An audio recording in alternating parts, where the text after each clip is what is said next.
Reach Out and Read is an evidence-based, nonprofit organization that promotes early literacy and school readiness in pediatric exam rooms nationwide by giving new books to children and advice to parents about the importance of reading aloud. Stacy Mayo and her family have been positively affected by Reach Out and Read when prescribed books by Dr. Cheryl Harden during well-child checkups at Texas Children's Pediatric Associates Corinthian Point in Houston. She is our second pediatrician, so the first time she gave books out, I thought that was awesome. That's one of the things that I request for my kids at birthday parties. I tell people, don't buy them toys, don't buy them clothes, give them a book. And so when she gave them out, I thought that was a really cool deal. Along with new age-appropriate books, Dr. Harden also gives advice about the developmental milestones of literacy and tips on how to incorporate reading into daily routines at home. More than 1,500 medical providers across Texas currently implement the Reach Out and Read program in their practices. She just encouraged us to read to them consistently. She just said that that is one of the things that she really pushes with her parents, is that they spend time reading with their children and getting them familiar with books. The first appointment I went to with her, I believe Charity might have been almost 2, like probably 18 months. And in that appointment, she just said it's really just about the exposure versus, really wanting her to grasp the words at the time.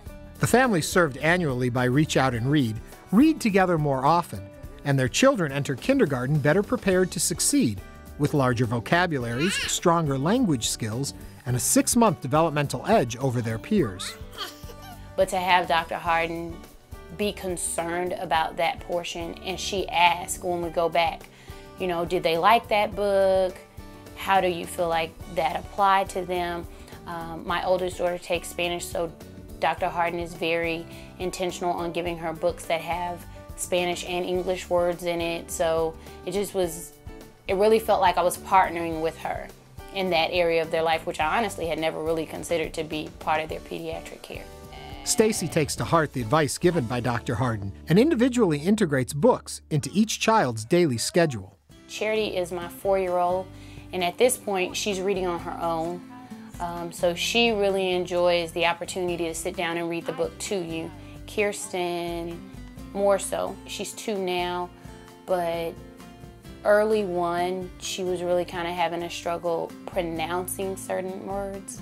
And as we read and practice word cards and that kind of thing, she is much more articulate. So much so that she will correct you if you're not using correct grammar. We really try to incorporate it in almost everything that we do. I have a classroom set up, so we use a lot of sight words. In their bedroom, I write spelling words on their mirror. We have a dry erase board in their room.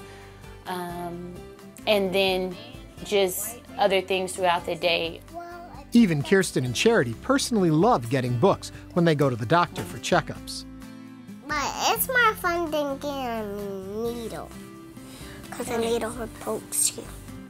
In the Mayo household, the girls begin each day with reading and writing activities. They usually wake up, and so I just involve them in that process. And so they sit with me while I'm reading through anything from personal books to inspirational material. And then for them personally, we will have times throughout the day where each of them gets to pick a book. And I will sit and listen to Charity read. She's the 4-year-old. And so oftentimes we might spend, maybe 15, 20 minutes going through a small book that I could just read myself, but it gives her an opportunity to break the words down and really get an understanding. And it's very interesting to see how enthused Kirsten, the 2-year-old, is to hear her sister reading. And so she sits there for the whole 15 to 20 minutes. Here's your book. Reach Out and Read helps parents prepare their children for school and has had a direct impact on the language and literacy skills of the Mayo children. As a result, Stacy is a strong believer in the program. I think it's irreplaceable. I'm definitely responsible for their early reading, and I think as parents it's our responsibility. You have to engage and be there, and if we provide it, then when they go off to school, it's something that they're very familiar with and they feel supported by their parents. So even when they experience challenges in that area, it's an area that they feel very secure receiving support in. Imagine that.